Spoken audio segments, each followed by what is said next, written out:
Football is pure passion.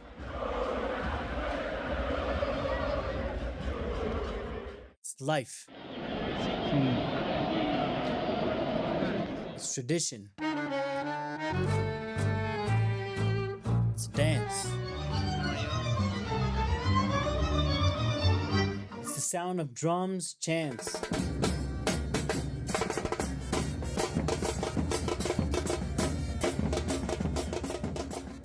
It's what dreams are made of. And Argentina has all of that in spades. And probably the greatest football heritage.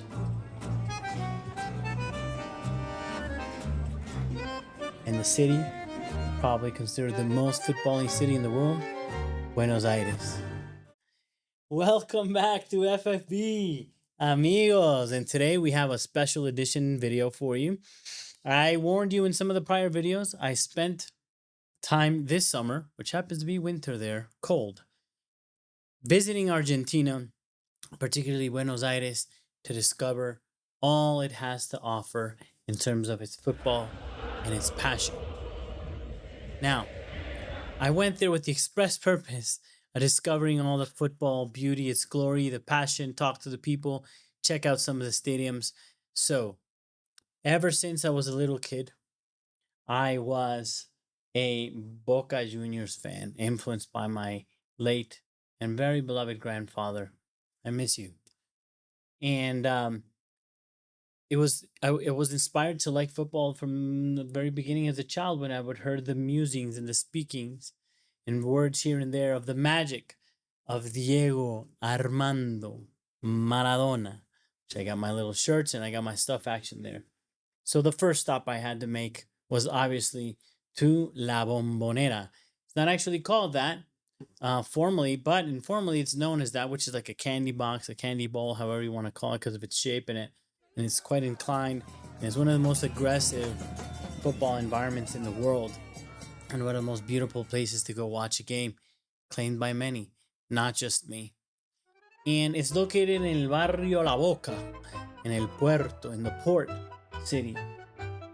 And the thing about Boca Juniors is that it's considered the team of the people, the team of the streets.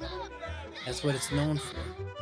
And it's where the legend Diego Armando Maradona did his best footballing in South America prior to his departure to Europe. Certainly the team of his dreams. The thing about Diego Armando Maradona is that he was certainly a player who loved the sport. I think it's very difficult to see somebody more passionate than him, not only when he was a player, but later, and you would see him in the stands at La Bombonera, sometimes crying, yelling, screaming, singing, very passionate, years after he'd been either a coach, a participant, a player in any way. Definitely a fan forever. And Argentina and Maradona is certainly a religion there. Comparable to Messi, who came later, but I think there's something special about Maradona, absolutely, who was the first football legend to have a literally had a religion where they follow him and they celebrate his birthday and they have the songs and the chants. And it's a beautiful, crazy thing to watch where he's named God, Dios, with a 10 in the middle instead of the IO in that famous number 10 shirt that Messi had to come around to be able to be worthy of the weight of it, probably again. But that leadership, that quality, he was a guy from the streets with all his defects. He had all the defects of all the people that we all have in us, sort of reflected upon him. And sadly, he passed a few years ago, a little too soon, a little too early for somebody like him that we kind of let him get away with a lot because we love him and what he brought to the passion to the field. And his leadership, I think, is incomparable in football. I was lucky enough to go to the stadium to check it out and to talk to the people, to buy my shirts, to see the stores and check out the whole neighborhood. The whole neighborhood, it's all about Boca. It's all about football. It's still about Diego everywhere. You see him here, you see him there, you see him everywhere. We have some images of Messi as well. And it's a team, Boca is a team where we had actually players like Juan Román Riquelme, Palermo, famously, but in Europe we're probably going to remember Riquelme most, and in the modern era, And certainly Tevez, Carlitos Tevez, El Apache, that we saw in Manchester City, Manchester United, one of the players that did that switch, and known for his tenacity and his grit. And that's what many say. Tevez is Boca, heart, hustle, never backing down, one from the people. Some may say low class, low brow, huh? But that's the team. That's what Boca is. They're true to the soul of the working class. And that's the team that I've supported ever since. So it was to me really special to see the sun set down in the stadium. And not only that, but I had an opportunity to walk around the city, that part of the city, which part of it is touristic. I'm not gonna lie, but it's very pretty near the port. And I like hanging out a little bit. So I went and had choripán, the best one. Some of the people that were there like, dude, do not eat there. We don't know if it's clean or safe. And that part of the neighborhood is probably not the best. It was safe to me, or maybe I got away with it. I don't know, but it was safe. It was beautiful, and it was the best freaking choripán I've ever had, which is a sausage thing that they do on the coals. They're very delicious. The spices are unbelievable. The meat quality is great. On a delicious piece of bread, very simple. While I watched all the kids train on how to do the drumming and the chants, and they were sort of taking a break between some football games in the neighborhood. And that's where you get the feeling and you see like football is a way of life for these people, not only in this part of the city, as we'll discuss. I went to the other parts of the other stadiums, but certainly here I saw a reflection of it, of how these people live this every day. And I started speaking to the people on the street, women, older, younger people, no matter who you spoke to. They knew about soccer. They understood football. They knew obviously everything about their teams locally. I would speak to all the cab drivers. Actually, one cab driver was taking me on a way to a game, and aside from understanding things like gegging pressing or the change of the number nine and how teams play with two tens now, the role of the fullback nowadays or the right wing back, etc. Having that level of knowledge, he knew a lot about his team. In this case, he was a fan of River Plate, and he was telling me everything. And he was telling me, about Mastantuono, which I'm assuming now is probably in Real Madrid. And what I found really curious, so I told him, hey, so the game was the last time we've been to the stadium. He's like, I haven't been to the stadium in years. I haven't even, I don't even watch the matches on TV. I'm like, how do you possibly like know everything we've been talking about for the last 30 minutes? And he's like, yeah, because I work too much. At the stadium, it's hard for me to go. He was an older gentleman. And but he was saying that he listens to every game on the radio, and while he's driving around, to all the interviews, to all the stuff, which is constantly all day on the radio. So he had a huge understanding of where that was. And where these guys grew up, they knew the players. They either knew, his cousin was a second goalkeeper in Boca, the other guy had debuted in Racing. He had friends, throughout the years. So the enormous football culture, football knowledge, passion, and even the guy, without going to the stadium or seeing or knowing, was hyper aware of everything that they were doing in terms of selling and buying players, where they stood. He would even say, which I don't get, but like, we're having problems in the defense, this and that. We need another center back. Well, unbelievable stuff. And this was coming up to the World Cup, but which leads me to the next thing that I was able to do. Even though I couldn't see Boca, which is I really wanted, they're not in Libertadores, and it was a Copa Libertadores week. So I had to go watch River Plate in El Estadio Monumental, now a very famous stadium in Argentina. That's the other side. Those are the fancy people, the ones with the stripe. And those are the things you can tell. For example, throughout the city, some people will go like this and the others will go like this. So if they see you're a foreigner and you're wearing a Boca shirt, they might tell you, hey, no, screw that, go this way. And they got the Italian thing going on a little bit. And that's because the uniform is unchanging and to differentiate themselves forever. The diagonal is River Plate red, and the stripe across the front is Boca. So a lot of little pearls of fun stuff like that.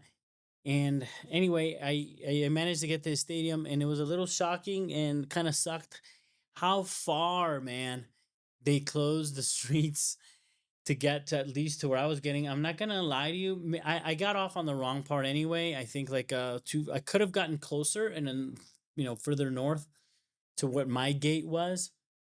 And dude, dudettes, It took me, I don't know, felt like 20 blocks, but it was not less than 10, 12 blocks to make it all the way close to the stadium.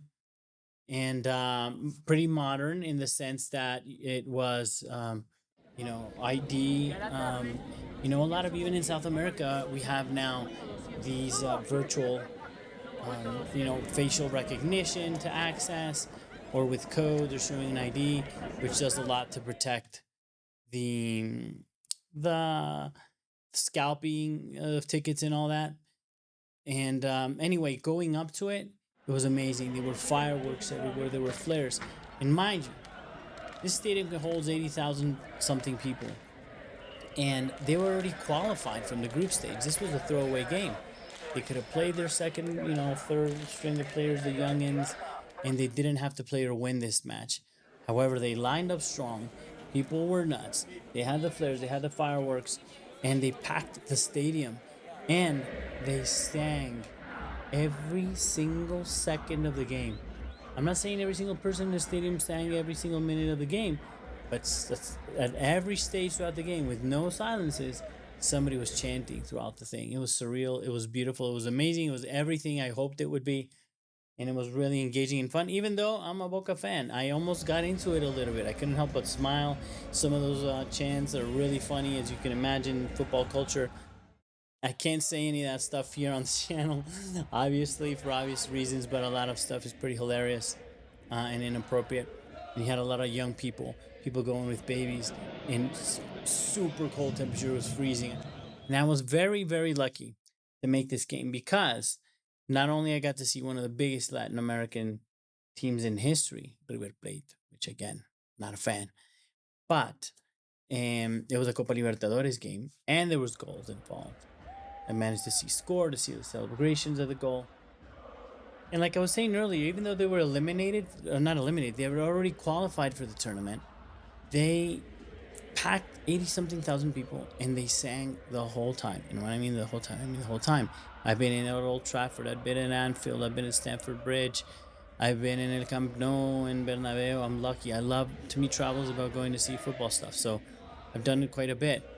And to be in an environment like that on a game, on a throwaway game, unreal. They lined up a strong squad. Everybody was all about it.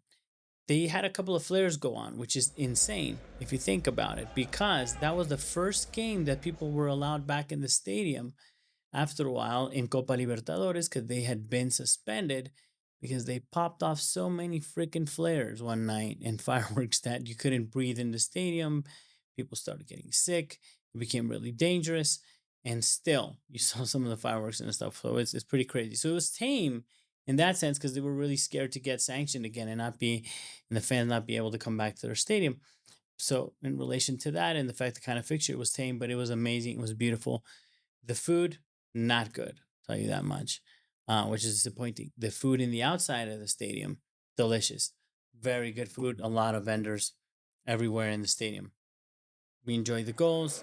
I was able to walk around the stadium. They've recently remodeled it. They got closer to the field, and it's funny because they even said like there was some hate that Boca, when you go and play there, the pitch is, the fans are right on the pitch and make you feel that intensity. So now this stadium, which is kind of more the Olympic style stadium, they stretch a little bit closer to the field so they can, people can feel that pressure. And again, it's 80 something thousand. So very impressive, remodeled, very nice. They claim that their stadium inside looks better than La Bombonera, which needs a little bit of a little work done. In any case, they have more domestic titles than Boca Juniors, which I have to admit, but the fight is always close. I think it's 30 something to 30 something, so they're very, very close. But Boca has more Copa Libertadores and more international cups, so they're always battling out, and it really is no joke.